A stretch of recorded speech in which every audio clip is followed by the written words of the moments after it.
こんにちは。日本語クラスです。皆さんお元気ですか？今日は日本のニュースをお話しします。今、日本のニュースといえば地震です。はい。残念ですが、地震が起きています。はい。日本に住んでいる人は知っている人多いと思いますし、今日本にはいない人でもぜひ知っておいてほしいことなのでお話しします。はい。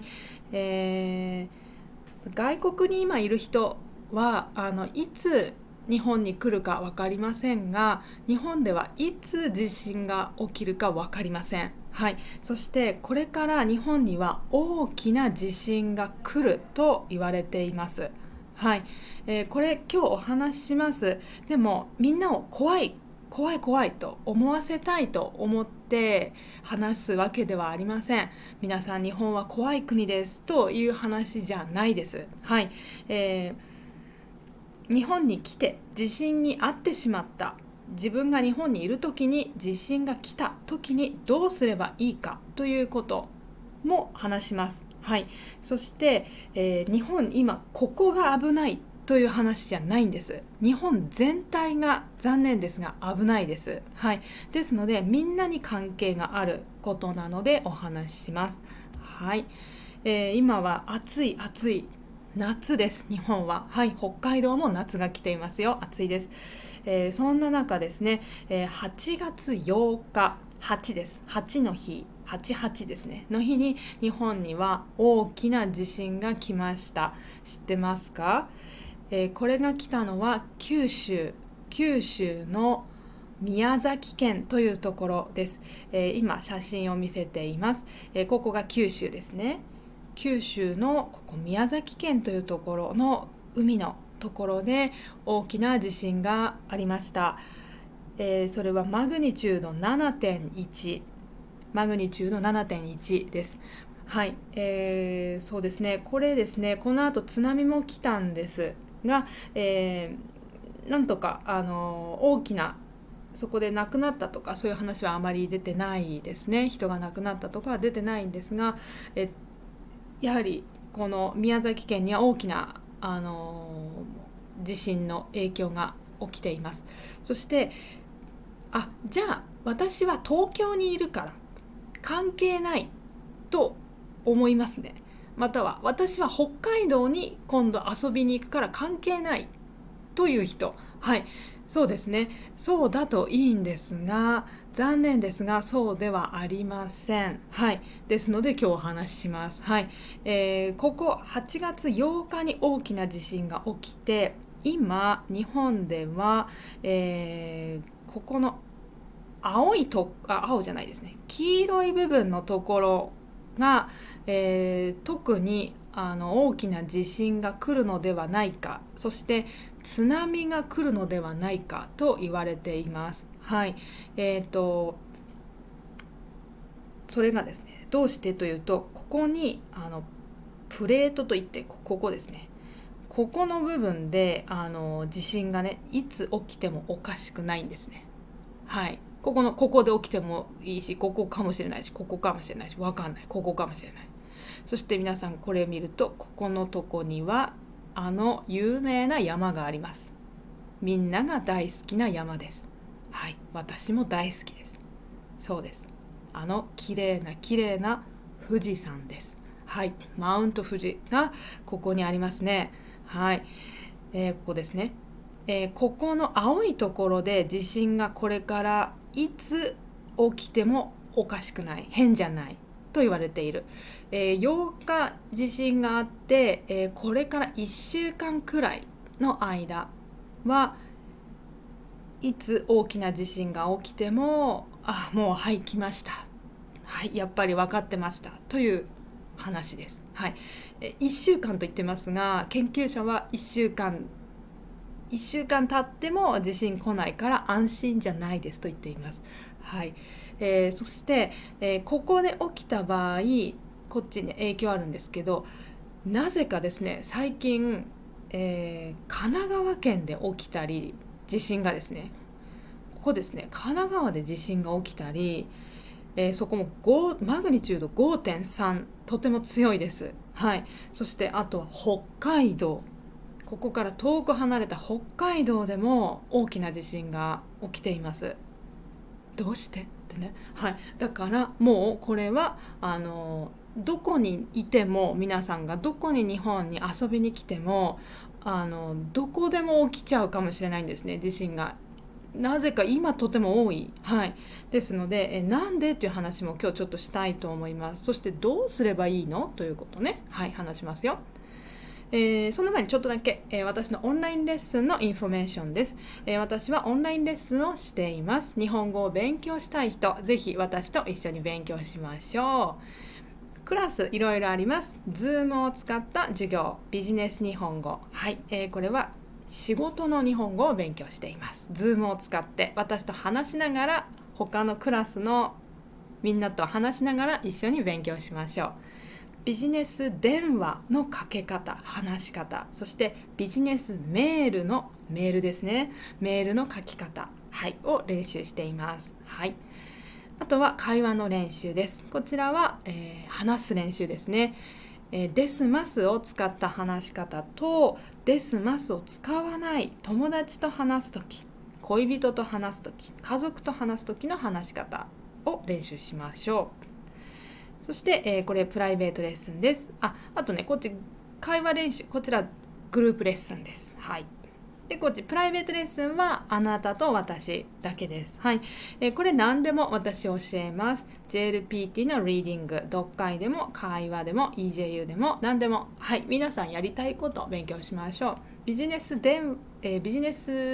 日本語を勉強する人もいるし、そうですね、いろいろです。皆さんいろいろ。はい。JLPT の勉強する人もいるし、いろいろです。レベルも N5 から N1 レベルまで、どんな人でも私教えます。はい。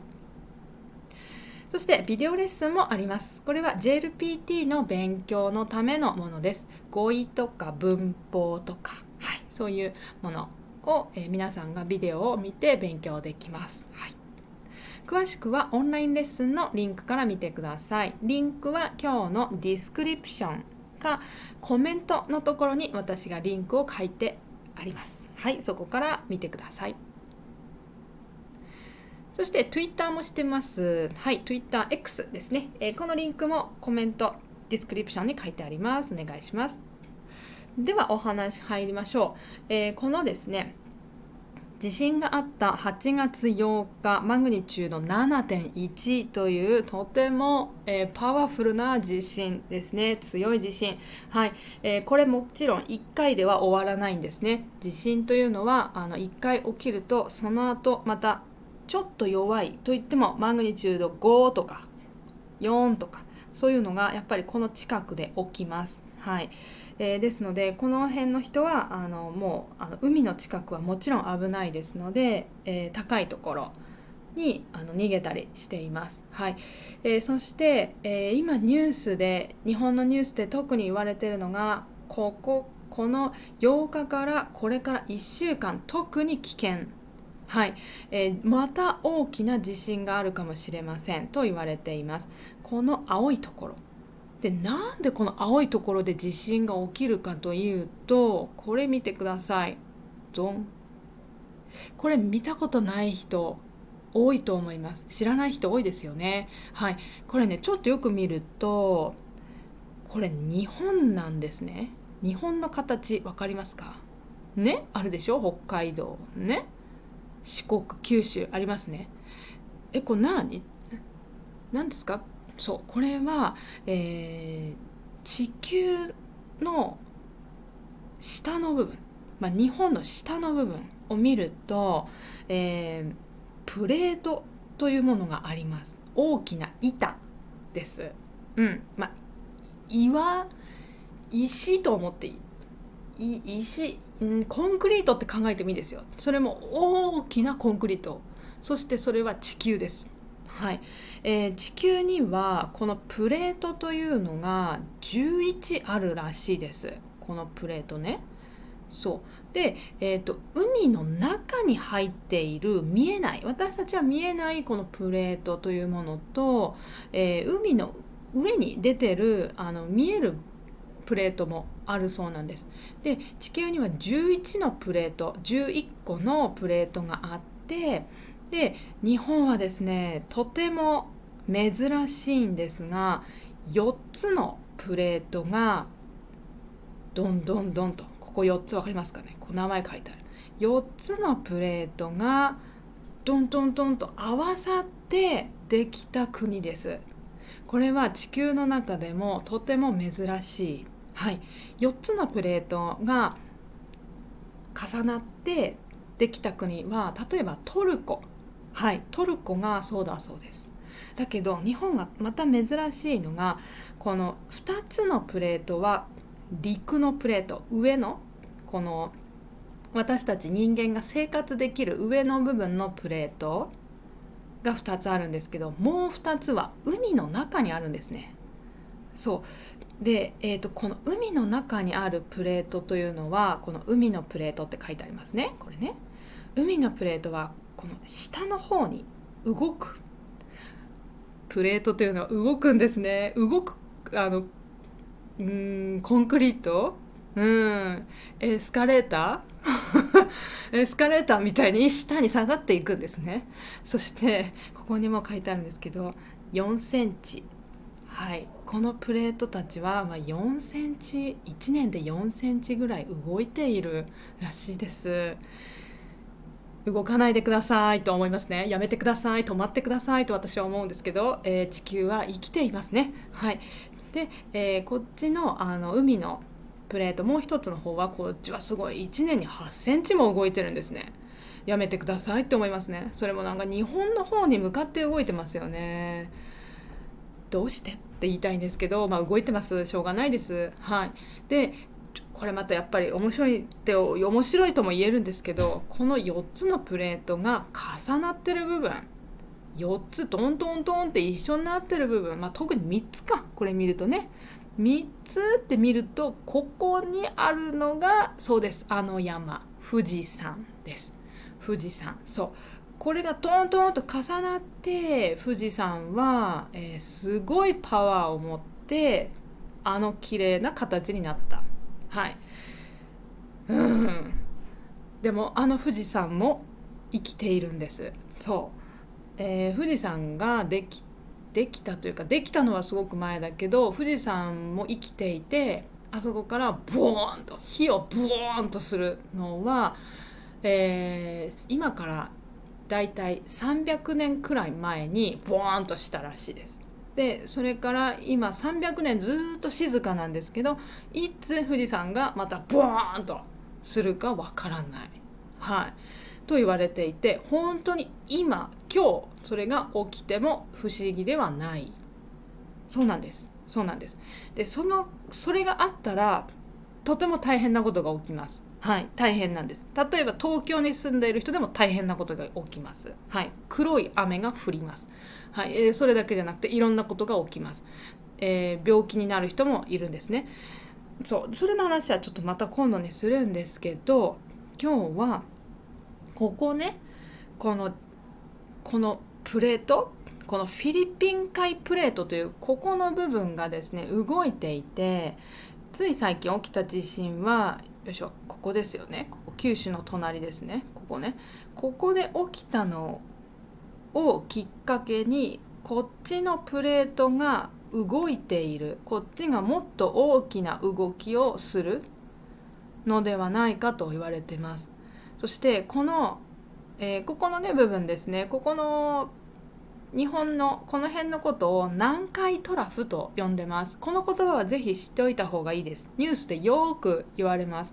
南海トラフというこの部分ね、プレートと思っていいです。プレートはもっと下の部分で、プレートよりもっと上の部分、浅い部分のことを言うらしいです。南海トラフってね。この南海トラフが動く、こっちの方にねギューって動く、そのことによって地震が起きる。はい、だから南海トラフというのはここから続いてますね。こうピューって続いてる。沖縄の方まで続いてます。だからここら辺がもう地震が起きますよと、実はもう15年ぐらい前からずーっと言われてます。起きる起きる、南海トラフ地震が起きる、いつ起きても不思議ではないです、皆さん注意してくださいと言われてる。はい、そしてついについ最近ですね、8月8日に大きな地震が起きてしまったので、こっちの南海トラフのこの辺でまたあるんじゃない、地震あるんじゃないって言われてる。はい、で、ちょっと信じられない、なんて本当嘘でしょって思ってる人いるかもしれないので、今までの地震の歴史ヒストリーをちょっと見せます。はい、これ、1923年からの、大きな地震を記録したものです。はい、実際日本はもっともっと昔から1800年とかもっと昔から大きな地震あるんですけど、そんな昔の話をしてもみんながもう暗くなるだけですので、ちょっと最近の話ですね。今まで起きている地震をこう絵にしてますね。わかりやすい。この九州の横宮崎県のところは地震が多いんですね、やっぱりね。昔からもうマグニチュード7とかマグニチュード 7.2 というのが来てます。はい、で、あと心配なのがこの辺ですね。この辺特に例えばとても強いのがマグニチュード8です。マグニチュード8が1946年に起きている。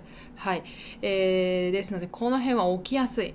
でこの辺がもう地震起きてしまうと、それは南海トラフ地震、南海トラフ地震、ここにも書いてあります。南海トラフ地震と言われてます。はい、そしてちょっとここにも書いてあるけど、マグニチュード7以上の地震が起きた時の、ことが書いてあるだけで、ここは今もっと歴史から見たらもっとマグニチュード7じゃなくて6とか5とかはたくさん起きてます。今もたくさん起きてます。はい、だから実際はもっと地震は多い。はい、そしてやっぱり今心配されてるのはもうこの赤いとこね、赤いとこが地震が来てしまうと、例えばマグニチュード7以上7とか8マグニチュード8とかが来た場合、このオレンジになってるところは特に気をつける必要があります。はい、大きな揺れ、ガタガタガタガタ揺れます。はい、そして津波が来るかもしれない。はい、ですので、気をつけてほしい。はい、この赤いところ、例えば四国とかは阿波踊りとかでも、阿波踊り知ってます皆さんね、踊るお祭りですよね。ちょうどもう最近明日とか今日とかぐらいからやってるかな。もう外国の人もたくさん来て、参加するとても有名な、もう世界的に有名なお祭りをするような場所です。四国です。ここです。だし、この辺もですね、とても観光地で有名な綺麗なところばかりです。はい、ですので皆さんもしね日本に来てたら気をつけてほしいなと思うんですね。そしてそうですね、まずあとですね、ちょっと大きな地図にしましたが、この水じゃないな、ここの緑になってるところは地震の中心になるところかもしれないと言われていて、その黄色いところはその地震の中心のところの影響を受けて、そこも揺れるってことです。だから簡単に言うと、もうこの黄色いところは特に注意、はい、地震があるかもしれないよっていう意味です。はい、で、こっちの千葉県とか茨城県もそれが入ってますよね。で、最初に言ったようにですね、8月9日には神奈川県横浜って思っていいです。はい、横浜知ってますね皆さんね。神奈川県でも地震が起きて、でこれは南海トラフの地震とは関係がないらしいんですね。関係ないのみたいな、関係ないのに起きちゃった、次の日にですよ。8に地震が大きなの地震あって、9にまた大きなマグニチュード 5.3 があった。 5.3 って言ったら物が落ちます。はい、部屋の物が落ちます。危ないです本当に。はい、そのぐらい強いです。でこの南海トラフと関係ないのにこちらで大きな地震が起きている。そして南海トラフと関係ないのに北海道でも8月10日に地震が起きている。なのでもうどこで地震が起きても不思議ではないです。残念ですがここ、前能登半島の話をしました。こっちの方ですね。こっちでも最近起きてます。はい、だからやっぱり一つ大きな地震があると他にも影響があるのかななんては思いますけれど、皆さんが本当にどこに遊びに来るか、どこに皆さんが住んでるかわからないですから、これは私は大丈夫とは思わないでください。はい、本当にわからないです。はい、ですので、気をつけてほしい。そしてどうやって気をつけるのってね思いますね。はい、まずもちろんここのそうだな、この青いとこにいたら津波が心配なので、もちろん高いところに逃げてください。それも1秒でも早く、1セカンドです。はい、1秒でも早くです。はい、みんなが逃げてなくてもあなたは逃げた方がいいです。はい、本当に津波というのはわからないです。はい、ですので、いや大丈夫と思わないでくださいね。そうで、今度津波の話また別の時します。津波というのは本当に怖いですね。はい、津波、私泳げます。泳ぐの上手です。スイミング上手ですと思ったら大間違いです。違います。はい、トルネード、竜巻みたいな水、そしてとっても汚い水が来ます。それが津波です。泳げません。オリンピック選手でも無理だと思います。ですのでダメ。はい、逃げる。はい、そして、じゃあ津波は来ないけど、じゃあ何の準備すればいいっていうのを、はい、書いたものありました。皆さんにシェアします。でも一個一個は読まないですが、まず絶対やっといた方がいいことは、どこに逃げればいいかというのを知った方がいいです。はい、よく小学校とか中学校とか学校に逃げるというのが日本は多いです。だからあなたがいる場所、あなたが住んでいる場所から近い学校とかどこかなというのを知っておいてください。あと家族がいる場合はどこで会うか。だから学校で会うだったら学校、何々学校で会いましょうっていうのを決めとく。はい、でもう地震があって逃げてくださいという時はもうすぐにあなたは逃げてください。はい、家族に連絡しなきゃとかはい、学校で会えます。大丈夫です。そうでですね、あともう一個はこれですね。家具の固定って書いてあるんですけど、地震の時に、もうマグニチュード5ぐらいだと荷物を置いておく棚とかが倒れます。バーンって。はい、そして、マグニチュード 4.5 とかでも、私も経験あるんですが、棚とか私はピアノの上に置いていたものが落ちてきました。私そんな落ちてくると思わなくて、地震が来てる時にうわこれ大きな地震だなと思って、それを揺れてるのにガラガラっとしてるのにピアノの上のものを全部下に自分で落ちないように危ない危ないって言いながら下に落とすというか移動させました。はい、ですので、それはね福島の地震があった時です。はい、私は福島にいないですよ。私いたとこは多分マグニチュード4ないかもしれない。でも強かった。そしてとても長い時間揺れてました。怖い。はい、ですので皆さんできるだけ棚は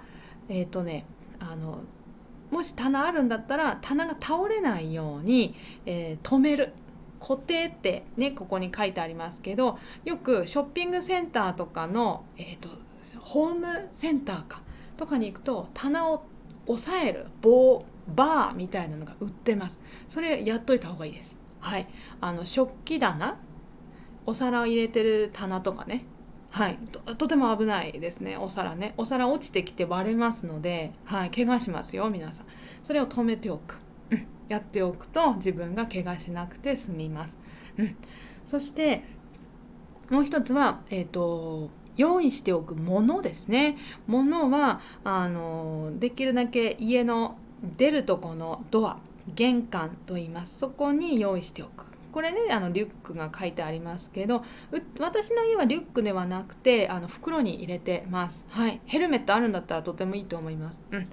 でねそうですね、例えば津波だって言われたら、もう津波だったらいろんなまあでも津波が来るんだったらやっぱり先に準備しておいた方がいいですね。津波が来るかもしれないとこに住んでる人は準備しておいた方がいい。この袋、リュックとか何かの袋に入れておく。ここに書いてあるもので、だけどもしこれがダメだ、カバンが出せないで出すのに時間かかってたらダメです。もう早く逃げてください。物はいい、後でいい。命の方が大事です。津波は本当に怖いです。1秒でも早く外に出てくださいね。で、物は後でいいから。だけど津波来ないよって人はまず準備しておいた方がいいのは、そうですね、パスポートとかマイナンバーカードとか書いてありますけれど、それよりもやっぱり食べ物、はい、食べ物です。だいたい3日から1週間分の食べ物を用意しておいた方がいいと言われています。はい、そういう地震があった時、レスキューは助けてくれる人か、ボランティアとかでご飯をね送ってくれたりあるんですけど、すぐには届かないですね。だいたい3日ぐらいはかかるので、食べ物3日分ぐらいは家族の分、みんなの分準備しておく、はい、その必要があります。日本人だとよく、お米ですね。それも水を入れたらすぐにできる米、アルファ米っていうんです。確かね、アルファ米っていうの私食べたことあるんですけど、これすごく美味しいんです。びっくりしました。はい、だからもう今から買っといた方がいいです。アルファ米おすすめです。美味しい。水入れればできます。はい、3分くらい待つのかな、確か。本当に美味しかった。ピラフとかチャーハンができます。はい、でやっぱり水は大事。はい、水大事で、あと今暑いですね、日本ね。だからエアコンが使えなくなりますね。もちろん地震が起きて、電気が使えなくなるので、それのために、ペットボトルに水を入れて、それを冷蔵庫で冷やしておく、アイスにしておくというのがいいですっていうふうに私聞きました。そうすると冷蔵庫もその時使えない、地震の後使えなくなります。だけどその冷やしておいたペットボトルを出して自分で持っているだけでも涼しいですね。冷たいですね。そうだからとてもいい方法だと思います。なのでまずは食べ物です。ビスケットとかそういう簡単なお菓子でもいいと思います。だけどできるだけ3日から1週間分を準備しておく、はいですね。大丈夫、買いに行けばいいですなんて思ってる人ね、そんなことはできませんよ無理ですからね。地震の時はお店は閉まってるか、お店の人いないか、またはもう何にもなくなってるかです。はい、ですので買いに行くことはできません、その時はね。はい、スーパーだって電気がもうダウンしてます。使えないですからね。自分で準備する。であとは結構いいなと思うのはレインウェア、この雨降った時に着るようなものありますよね。あれも結構よくて、なぜかというと皆さんがもし小学校とか学校に逃げている時に寒いかもしれないんですね。今だったら夏だから大丈夫だけど、そういう時って布団とかないからやっぱりそこで寝なきゃいけないんですね。そういう時に寒い、という時にそういうレインウェアみたいなものを着ていると自分の体の暖かさが外に出ないですね。ですので結構いろんなことに使えるみたいです、このレインウェア、ですのでおすすめです。そうで、あとはもうほんと洋服とかいろいろあるけど、できるだけ準備しておいた方がもちろんいいですね。電池バッテリーとかね、そういうのもだし、ビニール袋というのも結構いろんなところで使えます。はい、ビニール袋、小さいタイプと大きいタイプどちらもあるといいです。はい、あとはマスクもとても大事です。皆さんがその学校に逃げている時、学校には100人200人いろんな人がいます。一緒にそこで寝なければいけない、そこで何日か生活しなければいけません。その時にやっぱり病気の人もいます。咳ね、咳をしたくないけど出てしまう人だっていますね。そうで、元気な人、健康な人はやっぱり人を助ける方になりますから、病気をもらわないようにしなければいけませんね。だからマスクを自分はする、だからマスクは持ってた方がいいです。はい、ですので、自分が持っていけるものがあるんだったらここの表を見て持っていってください。そうですね。ですので自分が大事なものね、と思います。ですので残念ですけど、本当にいつこれが必要になるか、ここに書いてあるものを本当に使って生活する日がいつ来るかわからないです。地震も来るかもしれないし、富士山がボーンとするかもしれないし、わかんないんです。富士山ボーンとなっても、とっても大きくみんながダメージを受けます。被害がとてもあれもひどいです。富士山についてはちょっとまた今度お話しします。そしてあれか、みんな旅行に来ていた場合は周りの日本人の人にちゃんと聞いて、どこに行けばいいか、どこに逃げればいいかとか、どうすればいいかちゃんと聞く。皆さんは日本語が分かりますね。だから分からない人にも教えてあげるし、自分はちゃんと、日本人に聞く、ということをしっかりしましょう。そして怖い怖いと、例えばまだ地震起きてないのに怖い怖いどうしようって思いすぎない。先に知ってれば怖くないです。先に知っておいて準備しておけば大丈夫です。残念ですが本当にいつ来てももうしょうがないので、だから今あなたが聞いてる、今起きてもしょうがないんです。本当に。これは地球の問題です。